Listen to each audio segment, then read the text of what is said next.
if you can just come closer here. I'm going to be standing right here. Sure. So you're going to be like looking at me. Let me set it up with my focus.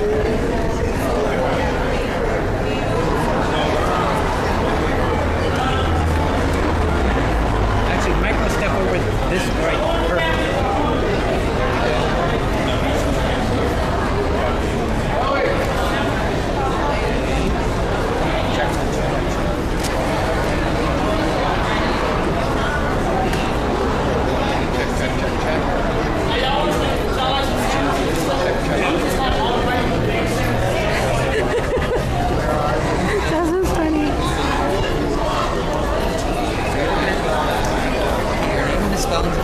Sure. My name is McGorry. It's MattMcGor.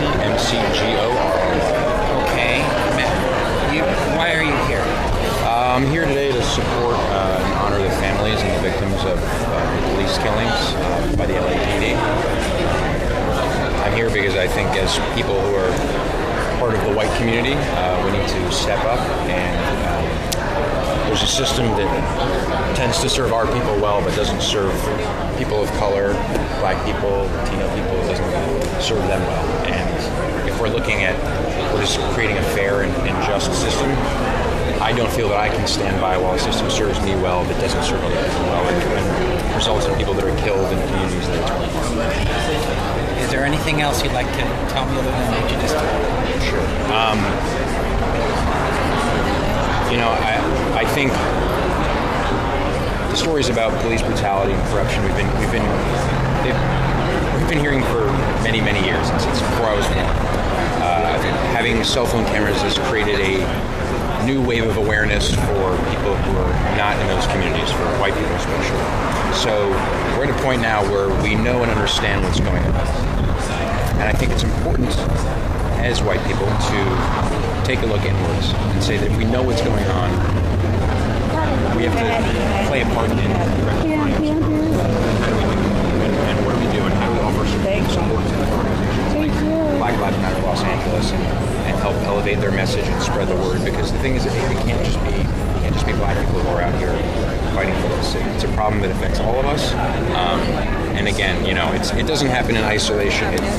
The resources tend to go towards the white, higher income communities, and they treat those communities very differently than they would these poor communities of color. And it's our job to say that's not going to stand. It's not going to stand anymore, and we're not going to take that, and we're going to have to change things. And for the people, when I take back some of the editors, okay, you're on several shows. Mm-hmm. Can you tell? Sure. Was on Orange Is the New Black, and I'm now on Happy Hours. Thank you. Thank you very much. Thanks so much.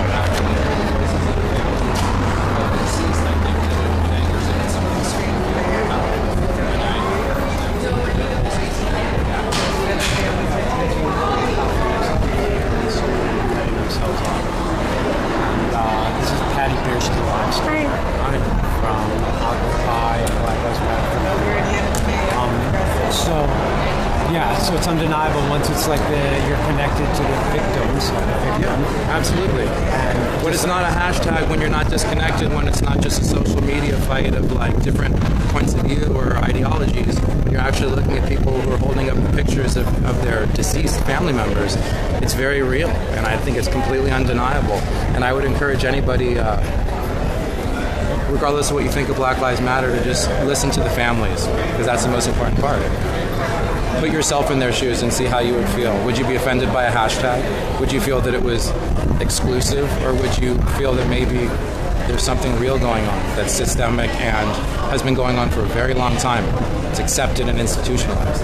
Things have shifted. Some might call it essentially the divine feminine on the planet Earth. There's lots of different ways to frame it. But you're mixed. You're traveling a lot of different circles. And I would imagine that, let me just cut to the chase. I've noticed that in some way you've really changed the tone of things you're posting and things you're writing. Yeah. It seems like, sure. Yeah, so it seems like you've had enough. What's the challenge and how has that shifted that you're now? Well, for me, somebody who, 43-year-old, Anybody over here want a soda?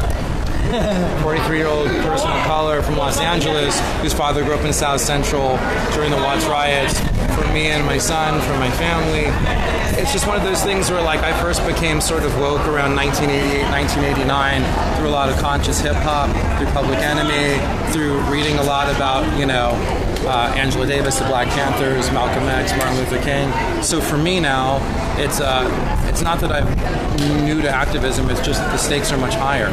And so because I'm an essayist, because I'm someone that's outspoken on social media, I would much rather lend my voice to the cause because it needs to be heard. It needs to be heard from all sides. Even in my liberal Los Angeles, sort of bubble, people need to know. The Los Angeles entertainment community needs to come to the front lines and see what's going on in here and then take that message back to their people. There's a lot of things that need to happen and we need support. So have you lost any friends lately? Because I've noticed that the tone of what you've been posting, it seems like somebody who's just like, fuck it, just gonna say it. Oh yeah, there's a tremendous amount of fuck it on my part because I'm not really worried about losing any followers or friends like that. And honestly, I engage civilly.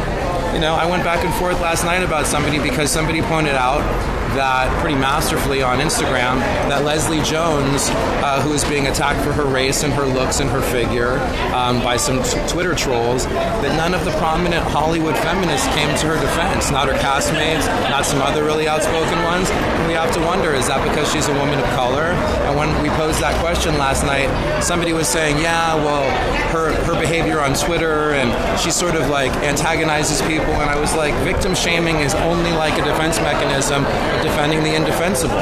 It's like saying the same thing as she was wearing a skimpy skirt and she had slept with a lot of guys. So something bad was eventually going to happen. It's just totally indefensible, and it's really impressive how many people are coming out these days and who have their feathers ruffled by the Black Lives Matter movement. So for me, I'll engage with those people, and at a certain point, I'll block those who are aggressive because I don't want to really engage to a certain point. I'll try and educate. I'll try and have a civilized debate, but at a certain point, I disengage. Bowie, are you having fun? Are you glad you came here? What is the best part of it? Standing for a cause of race. It's really great that people are really nice, right? You've been to a couple other things like this before, right? Your first protest was when you were a few years old in Silver Lake, and we marched against the Proposition 8. We marched for marriage equality for gays and lesbians. Yeah. Oh, so you've been to a couple other protests, huh? Yeah, it's really cool, isn't it? I know. Are you gonna go to other ones? All right, cool. Anything else? He's hungry. Thank you. There's lots of food. Thank you. Thanks, Justin. Your foot okay? We need some chairs. I know, so I'm going to go ahead and stop streaming. I don't have a lot of battery today, but leave your browser open. I might come back live in a little while later if anything super awesome or interesting happens.